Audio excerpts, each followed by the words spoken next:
الحمد للہ حمدا کثیرا صدق اللہ العظیم۔ میرے عزیز بھائیو،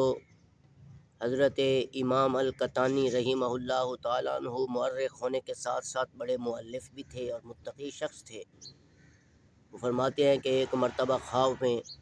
مجھے جناب رسول اللہ صلی اللہ علیہ وسلم کی زیارت ہوئی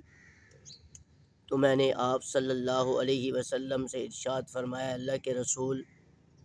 اے اللہ کے پیغمبر، اے اللہ کے نبی، آپ خاتم النبیین بن کر آئے ہیں، آپ خاتم المرسلین بن کر آئے ہیں۔ آپ اللہ سے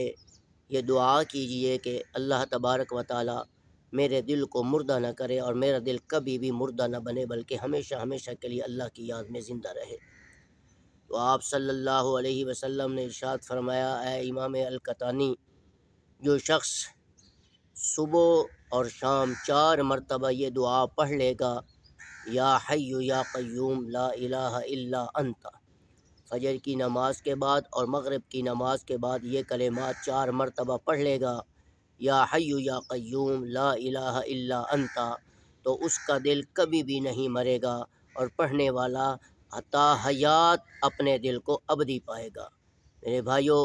یہ نسخہ کسی حکیم کا نہیں ہے، یہ کسی ڈاکٹر کا نہیں ہے، یہ کسی بادشاہ کا بتایا ہوا نہیں ہے، یہ کسی وزیر کا نہیں ہے، یہ اس نبی، اس پیغمبر صلی اللہ علیہ وسلم کا بتایا ہوا نسخہ ہے کہ جس کی برکت سے اللہ نے یہ کائنات ہمیں عطا فرمائی، یہ جہان ہمیں عطا فرمایا، یہ سورج کی روشنی ہمیں عطا فرمائی، چاند کی خوبصورتی اور ستاروں کی کہکشائیں ہمیں ملی ہیں۔ یہ رسول اللہ صلی اللہ علیہ وسلم کا نسخہ ہے۔ جس نے بھی اس دعا اور اس کلمات کو پڑھ لیا اس دنیا کے اندر، نہ وہ دنیا میں کبھی پریشان ہوگا نہ آخرت میں کبھی پریشان ہوگا۔ السلام علیکم ورحمۃ اللہ وبرکاتہ۔